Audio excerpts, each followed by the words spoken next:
व्यसनामध्ये गढून गेलेल्या माणसाकडून कोणतंही चांगलं काम पूर्ण होऊ शकत नाही, कारण व्यसनाच्या आहारी गेल्याने त्या व्यक्तीची कार्यक्षमता ही संपून जाते.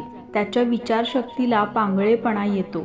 सतत नशेमध्ये राहणाऱ्याला वास्तवाची शुद्धच उरत नाही आणि संकटावर मात करून यश प्राप्त करावं अशी इच्छा देखील त्याला होत नाही. योग्य ठिकाणी, योग्य वेळी, योग्य शब्दात योग्य ते बोलावं, नाहीतर न बोलणं हेच चांगलं असतं. शब्द हे खूप अनमोल असतात. त्यांचं मूल्य आणि वजन त्यांना वाटेल तसं वापरून कमी करू नका. तुमच्या आजूबाजूची लोक कोणत्या गोष्टीला हसतात ते बघा, कारण त्याच्यावरून त्यांच्या चारित्र्याची कल्पना येते. म्हणजेच चांगल्या कार्याचं महत्त्व पटवून ते अंगीकारण्याऐवजी काही माणसं अशा सहकार्यांची टिंगलटवाळी करताना दिसतात. अशा माणसांची समजून घेण्याची कुवतच कमी असते. त्यांच्यावर चारित्र्याचा संस्कारही झालेला नसतो. म्हणूनच लोकांचं चारित्र्य ओळखण्याची ही खूप सोपी पद्धत आहे असं मी म्हणेन.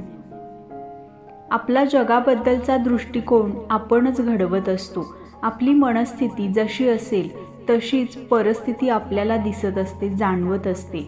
बाहेरच्या गोष्टींपेक्षा आपलं मनच शांती अशांतीसाठी जबाबदार असतं. शांतता ही बाह्य गोष्टींमध्ये नसून आंतरिक अवस्था असते. कर्ज, शत्रू आणि रोग यांची थोडीसुद्धा बाकी ठेवू नका. कर्ज वेळेवर फेडलं नाही तर व्याजाचा बोजा हा वाढत जातो. शत्रूला पूर्णपणे नष्ट केलं नाही तर तो कालांतराने पुन्हा आक्रमण करण्याचा धोका असतो आणि रोगाचं पूर्णपणे निदान केलं नाही तर आजारपण पुन्हा उद्भवतं. माणसाला स्वतःच्या दोषाची जाणीव होणं हे त्याच्या शहाणपणाचं पहिलं लक्षण आहे. म्हणजेच शहाणा माणूस कोणत्याही वेळी सजग असतो. आपले सामर्थ्य कशामध्ये आहे याच्या आधी आपले नेमके दोष कोणते आहेत याची त्याला स्पष्ट जाणीव असते. या जाणीवेतून तो आपले दोष सुधारतो आणि मगच यशस्वी होतो. म्हणजे स्वतःच्या दोषाची जाणीव होण्याच्या क्षणापासूनच शहाणपणाकडे वाटचाल सुरू होते. जगात दुसऱ्याला हसणे इतकं सोपं आणि दुसऱ्यासाठी रडणे इतकं कठीण काम दुसरं कोणतंही नाही. म्हणजेच दुसऱ्याला हसणं, दुसऱ्याच्या दोषांना, दुःखांना, अपुरेपणाला हसणं हे फार सोपं असतं, कारण दुसऱ्यांचं कुसळसुद्धा आपल्या डोळ्यांना दिसतं. या हास्यासाठी आपल्याला काहीही गमवावं लागत नाही. पण दुसऱ्यांसाठी रडणं फार अवघड असतं, कारण त्याच्यासाठी दुसऱ्यांच्या दुःखाची जाणीव, संवेदनशील मन हवं असतं आणि अपार करुणा असावी लागते. दुसऱ्यांसाठी झिजण्याची तयारीच या रडण्यातून दिसून येत असते. सौंदर्य हे वरच्या त्वचेचं असतं. माणसाच्या बाहेरील रूपाला भुलून आपण त्याची किंमत करणं हे फारसं बरोबर नसतं, कारण माणसाचं खरंखुरं रूप म्हणजे त्याचं अंतरंग, त्याचा स्वभाव. सद्गुणी माणसाचं सौंदर्य हे जणू मधुर सुवासानं दरवळलेलं सुंदर फूलच असतं. सद्गुणांचा अभाव असलेलं सौंदर्य म्हणजे बिनवासाचं खोटं कागदी फूल असतं. तात्पुरता फायदा कोणालाही एकदा ते दोनदा फसवून करून घेता येतो, पण जरी त्या क्षणी आपल्याला फायदा झालेला दिसत असला तरी आपण अशा अप्रामाणिक वागणुकीमुळे एक कायमस्वरूपी तोटा करून घेत असतो, आणि तो म्हणजे आपणच आपल्याबद्दलचा लोकांचा विश्वास गमावतो. पुढे आपल्यापासून सगळेच लोक दूर होतात. त्यागाची भावना प्रबळ असावी, पण केलेल्या त्यागाची जाणीव नसावी. म्हणजेच काय, आपण त्याग केला आहे या विचाराचा विसर पडला पाहिजे. आपल्या त्यागाची जाहिरात करून त्या बदल्यात सहानुभूती, कौतुक, सत्कार या कशाचीही अपेक्षा ठेवणं म्हणजे एक प्रकारचं ढोंगच रचल्यासारखं आहे. सूक्ष्म छिद्रातून जसा सूर्यप्रकाश जाणवतो तसाच किरकोळ गोष्टीतूनच माणसाचा स्वभाव कळतो. पूर्ण अंधाऱ्या खोलीत छताला असलेल्या अतिसूक्ष्म छिद्रामधून देखील सूर्यप्रकाशाचं अस्तित्व पटतं, किंबहुना जास्त चटकन लक्षात येतं. त्याचप्रमाणे मोठमोठ्या माणसांच्या छोट्या छोट्या गोष्टीतून सुद्धा त्यांचं खरं अंतरंग स्पष्टपणे जाणवतं. ते लपून अजिबात राहत नाही. भेटलेल्या प्रत्येक माणसाकडून काहीतरी शिकावं, कारण डोळे उघडे ठेवले तर जीवन विद्यालय बनेल.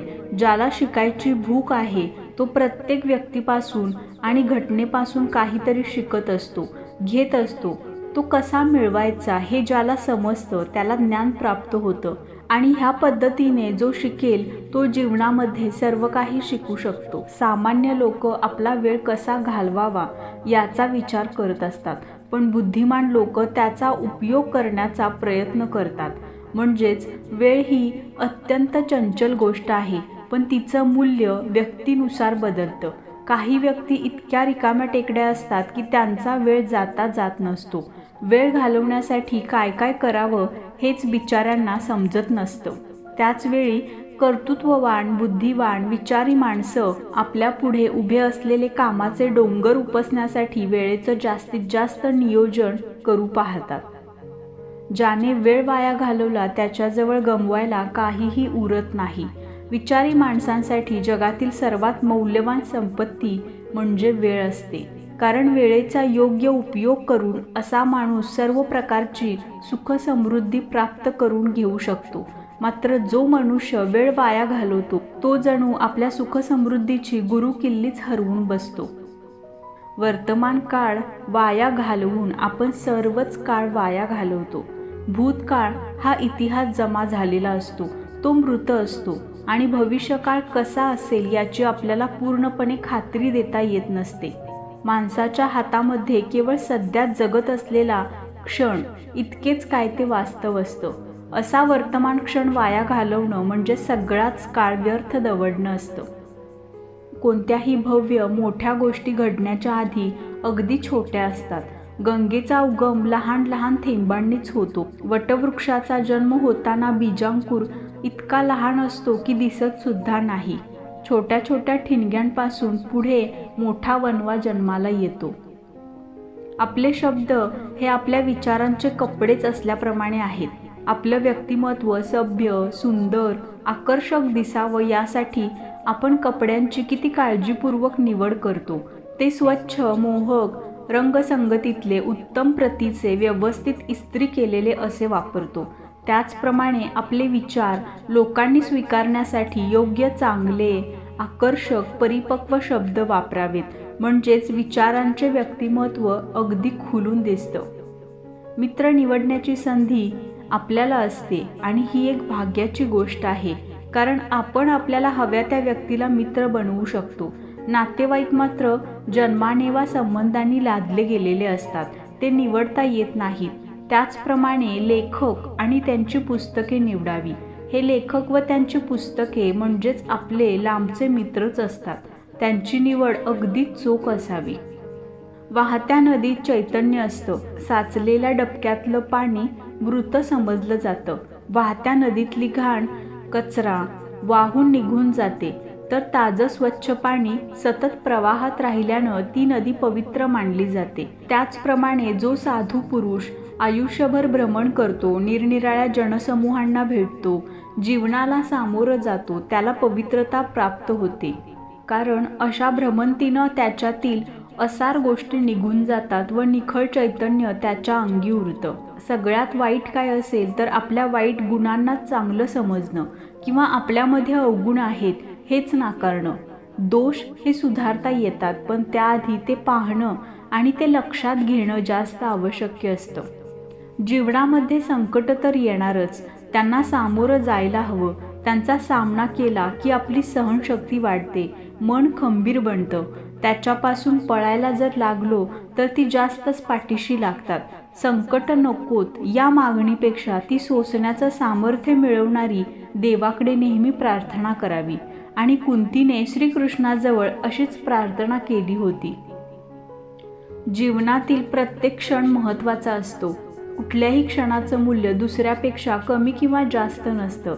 ज्ञानी लोक प्रत्येक क्षणातून आनंद मिळवतात।